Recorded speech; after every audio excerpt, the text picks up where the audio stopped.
In every shadow lies a secret, in every whisper an untold truth.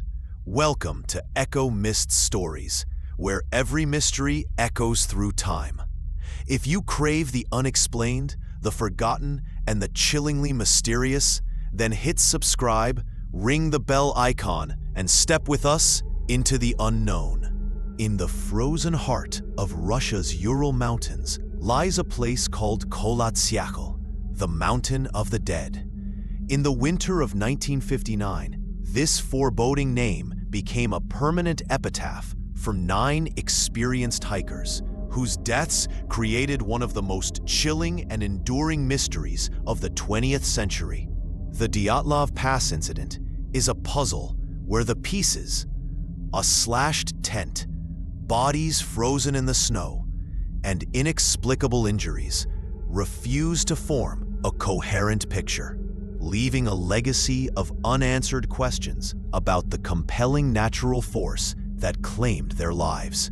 The story begins with a group of 10 students and graduates from the Ural Polytechnical Institute, led by the competent and experienced 23-year-old Igor Dyatlov. They were on a Category 3 hiking expedition, the most challenging level in the Soviet system, aiming to reach Otorten Peak.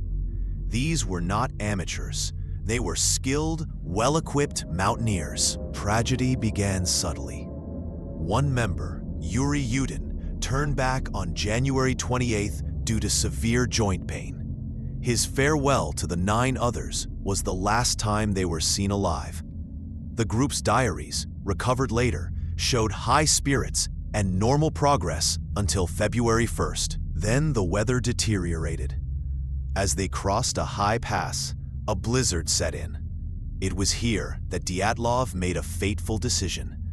Instead of descending to the sheltered tree line as planned, the group set up camp directly on the exposed slope of Kholat Syakhl. They pitched their tent, dug a platform into the snow, and secured it with their skis.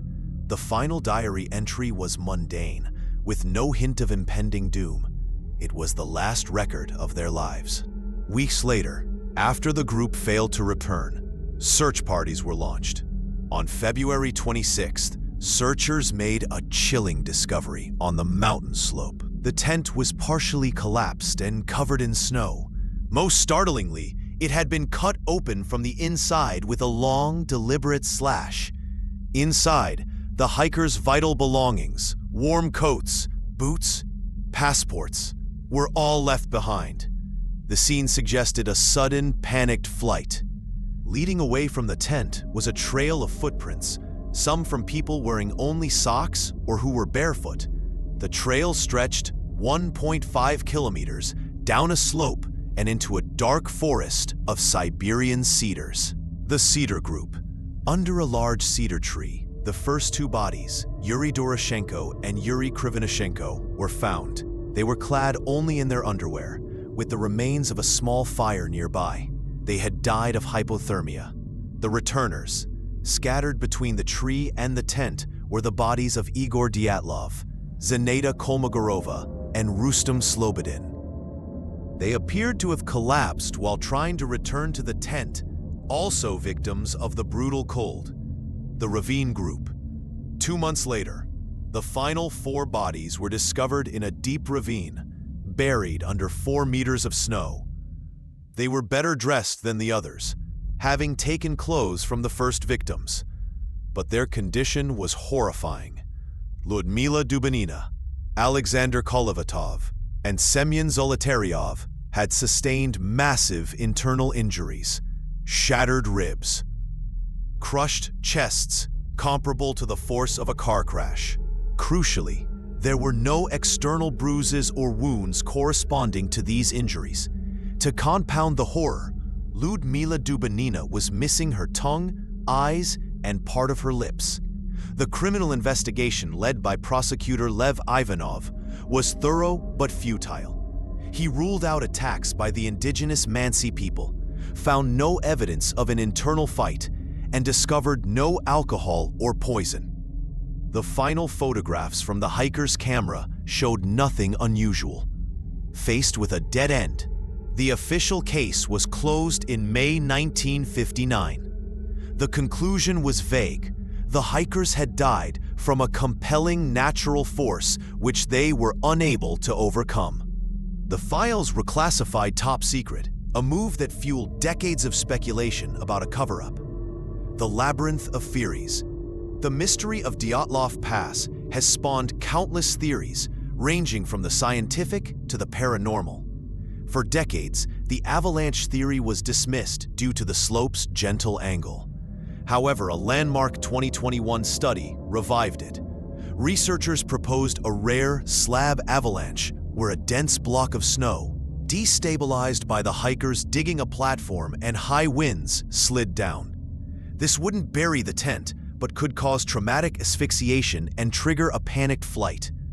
The internal injuries could be explained by the four in the ravine being caught in a subsequent snow collapse. Weakness. Why did the original searchers see no avalanche evidence? Experienced hikers would likely not camp in an obvious avalanche path. This is one of the most persistent theories. Given the area's proximity to secret military sites, theorists suggest the hikers witnessed a test of a parachute mine, radiological weapon, or missile. The internal injuries could be from a concussive blast, the radiation on their clothes from a dirty weapon, and the classified files a cover-up. The orange spheres reported in the sky by other hikers are often cited as evidence. Weakness. No definitive proof has ever emerged from declassified files, and the scale of a military operation without leaving a trace seems logistically immense. This theory posits that a sudden, powerful katabatic wind, a dense, cold air current, slammed into the tent with explosive force, causing panic. A related idea involves infrasound, low-frequency noise generated by wind that can cause feelings of dread, anxiety, and an irrational urge to flee. This could explain why the hikers cut their way out so frantically. Weakness. This explains the flight, but not the catastrophic internal injuries to the last four. In 2019, Russian authorities surprisingly reopened the case. In 2020, they announced their final conclusion: an avalanche was the likely cause. They endorsed the modern slab avalanche model, stating it caused non-fatal injuries and triggered the panic. The four in the ravine simply died of hypothermia. This official solution has been met with widespread skepticism. For many, it feels like a convenient way to close a stubborn, embarrassing cold case. It fails to adequately explain the precise, crushing internal trauma without external wounds, or the hikers' calm, walking footprints. The Dyatlov Pass Incident endures because it is a perfect storm of mystery. It combines the raw, unpredictable power of nature with the chilling potential of human conspiracy, all shrouded in Cold War secrecy. The most plausible explanation is a combination of natural events. A small avalanche or violent wind blast triggered the initial panicked flight. First 5 hikers, separated from the others, succumbed to hypothermia.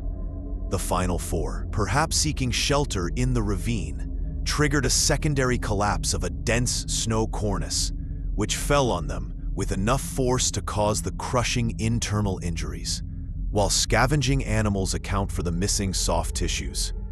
But plausible is not certain. The absence of a definitive answer is what gives the story its power. The 9 hikers on the slopes of Kholat Syakhl are frozen in time, a permanent reminder that even in our modern world, there are still dark corners where nature or human deeds can create legends out of tragedy. Their story is ultimately a silent testament to the limits of our knowledge, leaving us with only the wind and the cold to ponder what truly happened on the Mountain of the Dead.